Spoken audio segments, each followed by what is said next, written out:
Hello my loves, I'm back again and now I have this video for you with my updated foundation routine. I wanted to show you. Here I'm starting with my face already clean and I apply my moisturizer, which is this one from Murad. Now the second step that I'm going to use a mattifying and pore filler primer. This one is from the brand Smashbox and I really like it because it gets into my pores and makes them blur, and it definitely leaves me matte. But if you don't have that one, you can use basically whatever you have. Um, so apply these all over your face. Make sure your hands and your face are clean. So now I am going to apply this other primer, which it could be a little bit unnecessary to apply two primers, but for me, I have a little bit of acne and pimples and stuff, so I want to apply this one from the brand Elf, which it has salicylic acid and it helps to, medicate your pimples or your redness. And so I'm using that. Now for foundation, I'm going to be using my Still Lauder foundation, the double wear. This is a holy grail of mine. I will love this foundation forever until I find a better one. I've been using this for a long time, and this is on the shade Cashew. And I'm going to use this Tarte brush, and I'm going to just dab it all over my face, on half of my face actually, and I'm going to start blending. I want to kind of show you what the finish of the foundation is when you apply it with a brush. I think to me you get a better coverage when you apply it, definitely more full coverage when you apply it with a brush than when you apply it with the beauty blender, but it all depends on your taste, whether you want a full on face of makeup or if you want something more natural, let's say. Then you use the beauty blender when it's wet and stuff. You get more natural finish on that. So half of my face is going to be with a brush, as you can see, and definitely I can see more coverage with that. Now I'm going to use this um, sponge from Morphe that I just got on my monthly subscription, and I am going to do the same thing, just blend it all over my face. I'm going to bring you up close so you can see what the difference it makes.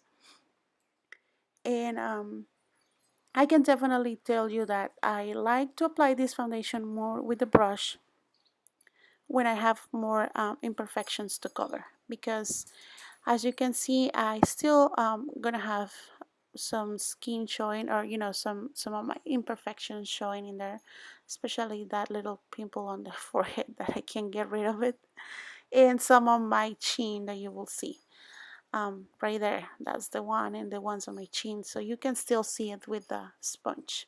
So I'm just gonna go back and kind of like blend everything well. And once we have our foundation on, the next step will be to put our concealer. And what I'm gonna use for concealer is the Maybelline Better Stay, and I'm gonna apply it under my eyes just to cover my circles and give it a nice lift and a waking egg appearance. Sorry if I'm like rumbling over here, but I have a hard time. I just wake up, so excuse me. So I'm gonna apply it over there in all the areas that I want to highlight, and I want to bring some light to the face. So this is what I'm gonna do, and I'm just gonna blend it out with the sponge, which is definitely a really good thing to do because it's wet. You're gonna blend the product more easily, and you will have less of a creasing and cakey face once you finish doing that with the wet sponge or the wet beauty blender. So yeah, just blend everything like that, and then once you have blended everything, if you want to apply some cream contour to that right now, well, you can go ahead and do it. I don't do that all the time, but this is mainly the steps I do when I want my foundation to last all day, or when I want to have a really good fruit coverage on my foundation. So now what I'm going to do is I am going to take my setting spray. This is from Elf, and I'm gonna spray it all over my face.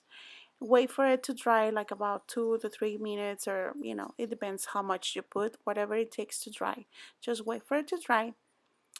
And once it's dried, what we're gonna do is we're gonna set it. I'm gonna take some of my translucent powder. This is from RCMA, And with the same wet sponge, I'm gonna pack it into the face.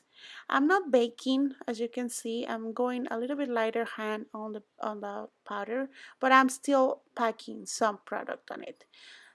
Because what I'm gonna do after that, after I set the whole concealer in, the areas that I tend to be more creasy, what I'm gonna do is I'm gonna grab a fluffy brush or like a powder brush, and I am going to dust everything all over my face, whatever leftovers I have from whatever I apply.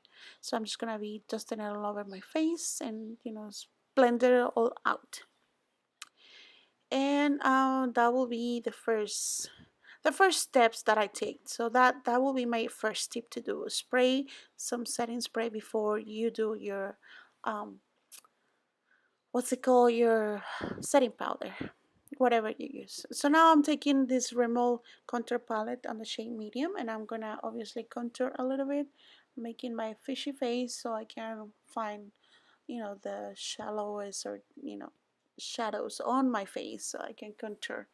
Now apply that all over my face, and I'm cleaning up my contour right here.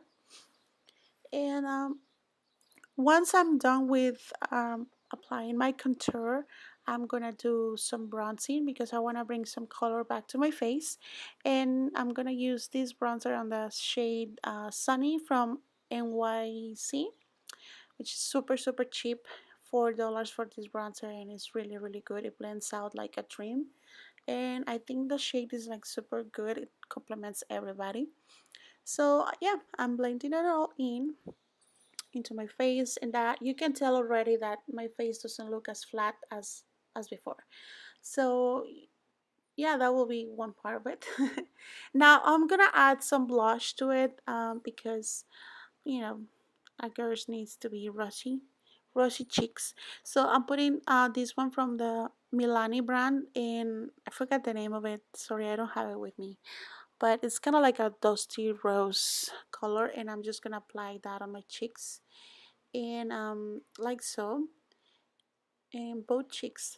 And once I'm done applying my blush, which I think I overdo it over here, overdid it, but there's nothing that you can not fix.